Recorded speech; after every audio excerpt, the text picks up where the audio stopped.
அதிமுகவை அழிக்க நினைத்தால் விளைவுகள் மோசமாக இருக்கும் என்று பாஜக மாநில தலைவர் அண்ணாமலைக்கு அரியலூரில் நடைபெற்ற அதிமுக பொதுக்கூட்டத்தில் எடப்பாடி பழனிசாமி எச்சரிக்கை விடுத்துள்ளார். அவரது உரையை தற்போது பார்க்கலாம். இன்னும் சில பேர் பேசுறாங்க, அதிமுக கட்சி 2024க்கு பிறகு இருக்காதான், வேற எங்க போவோம்? அதிமுக எங்கதான் இருக்கா? காணாம போகுமா? ஜூன் 4ஆம் தேதிக்கு பிறகு யார் காணாம போகணும் மக்கள் முடிவு செய்வாங்க. இந்த கட்சி யார் அழிக்க நினைத்தாலோ அல்லது முடக்க நினைத்தாலோ உடைக்க நினைத்தாலோ அவர்கள் காற்றோடு கரைந்து போய் விடுவார்கள். இதுதான் வரலாறு. இந்த கட்சி எத்தனை பேர் எதிர்த்து பார்த்தாங்க? இருக்கிற இடம் தெரியுதா? தெரியுதுங்களா?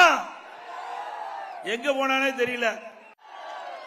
அதிமுக அழிக்கின்றவர்கள் அழிந்து போகின்ற சரித்திரத்தைத்தான் வரலாறு பார்க்கின்றோம்.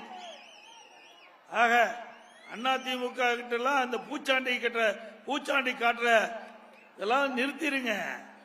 அதிமுக உழைப்பை நம்பி இருக்கின்ற கட்சி, உழைப்பை நம்பி இருக்கின்ற கட்சி, யாருக்கும் எதற்கும் அஞ்சா நஞ்சம் படைத்த கட்சி, தொண்டர்கள் நிர்வாகிகள் இருந்த கட்சி. 30 ஆண்டு காலம் ஆட்சி செய்த கட்சி பார்த்து மிரட்டி பாக்குறீங்க. இந்த வேலைகள்லாம் இங்க எடுபடாது, இங்க அதிமுக எடுபடாது. உங்களை போல தலைவன் என்று சொல்லுகின்ற கட்சி அல்ல இது. தொண்டர்களால் ஆளக்கூடிய கட்சி. தொண்டர்கள் தான் முன்னிருந்து கட்சி நடத்துறாங்க. ஆக அனைத்து இந்திய அண்ணா திராவிட முன்னேற்ற கழகத்தை சீண்டி பார்க்காதீங்க. அதை சீண்டி பார்த்தா அதற்குடைய எதிர்வினை எப்படி இருக்கிறது தொண்டர்கள் உங்களுக்கு பாடம் கற்பிப்பாங்க. உடனுக்குடன் செய்திகளை தெரிந்து கொள்ள சன் நியூஸ் பெல் ஐகானை கிளிக் பண்ணுங்க.